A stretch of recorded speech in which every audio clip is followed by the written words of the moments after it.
9 years before anybody wanted to publish me. And the worst rejection letter I ever got said that my, mostly picture books. At that point, I was writing picture books. Dave at Night was the first novel I wrote.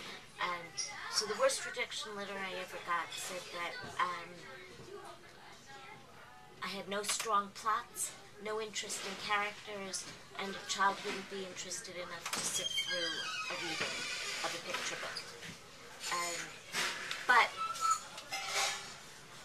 I was in critique groups, I was taking classes, I was having the greatest time. So even though I was getting all that rejection, it was wonderful. So it was a very happy time. Somewhere around that 9th year, though, I was getting discouraged. And I don't know if I would have made it to year 11. But I'm glad I hung in as long as I did.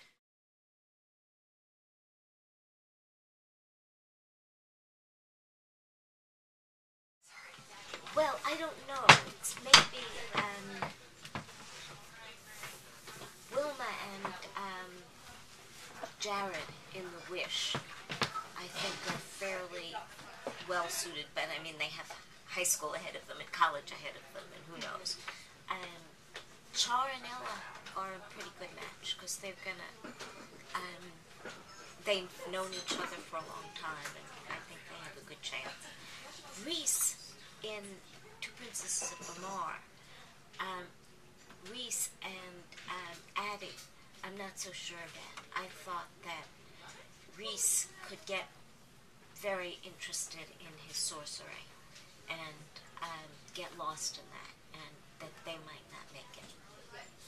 So those are some of the ones that I would think about.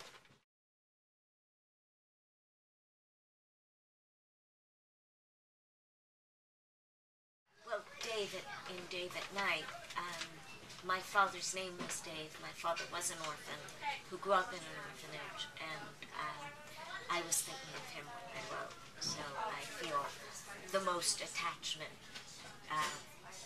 to that character.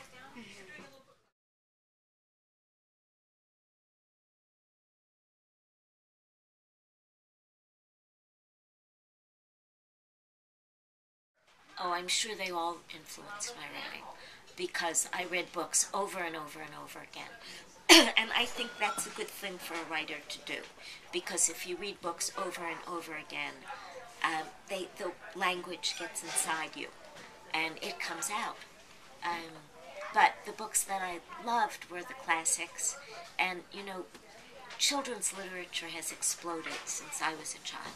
So I loved Heidi and Bambi, and I adored Anne of Green Gables and all the Anne books, and the Louisa May Alcott books, and I loved Mark Twain. Peter Pan by Barry was a book that I adored, and reread and reread. But I read, Landmark had a series of biographies. I like to read the biographies. You know, I was happy reading a cereal box, and if it had print, I read it.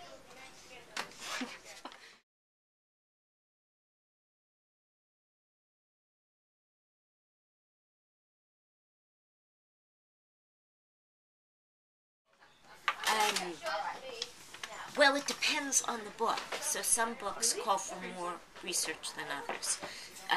So for these fairy books that I'll be talking about today, I didn't do a lot of research, but the fairies are 5 inches tall. So I always had on my desk a 5-inch bottle of hair goop. And so anytime I needed to see what something would look like in relation to something else, I used this bottle of hair stuff. For my book Ever, when I read about ancient Mesopotamia, I realized how much the ancient Mesopotamians relied on prophecy and divination.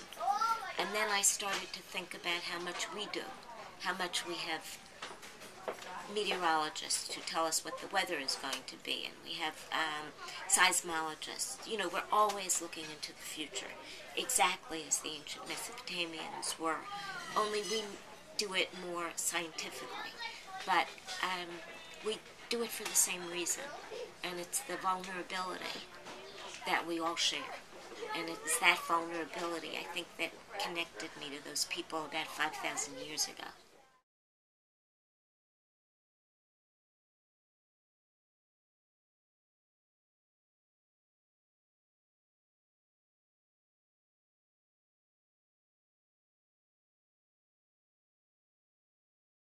Well, I'm not really a message writer. I tend to write stories. But I think underlying it might be that there's a lot of complexity, that things are not simple. And I like a complex world. And Kezzy discovers complexity. That might be her journey, is discovering complexity.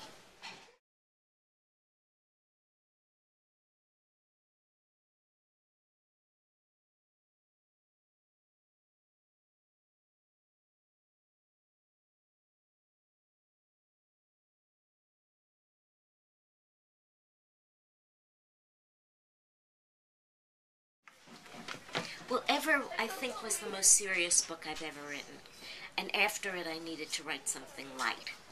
So I think I'm pulled in both directions. Right now, I'm writing another book that has a darker side. But I just finished a mystery for kids, which will be out next year, called A Tale of Two Castles. And it's light, and that's fun. So it's both. And I am aware of an age that I'm writing for, although I certainly don't dumb down the vocabulary or the ideas. It's kind of an awareness that guides me a little bit.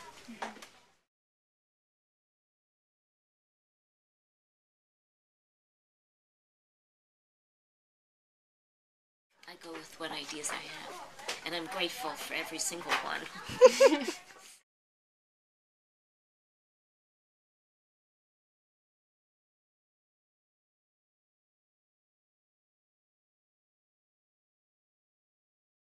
Well, I'm working on a book right now, and I'm in deep trouble. So I do have that fear that I'm not going to be able to do it.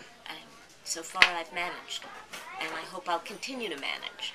But it's a scary. Writing is hard, and it's a little scary.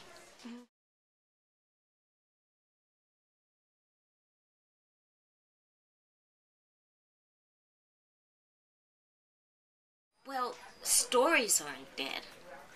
And print books, I don't know. When kids ask me about becoming a writer, I think it's going to be a very different world in 10 years, or even maybe in 5 years. Publishers I talk to say, well, there will always be books. I don't know. That's, them just being hopeful. So I don't know what's going to happen. I think kids, there are a lot of kids who love to read and love books. So I think there will be, whether it's on a Kindle or an e-book reader or something like that, I think there will be stories and novels for them. Forever. I think that'll go on as long as we're people. And I think that's good for our young writers to know. And to know, too, that, even established authors get nervous sometimes about finishing a book, even though you've written, this many. In the middle, it still gets intimidating. I think especially our literati girls or my students are going to be happy to know, everyone gets nervous. Oh, it's awful. Oh, I'm so glad it's awful.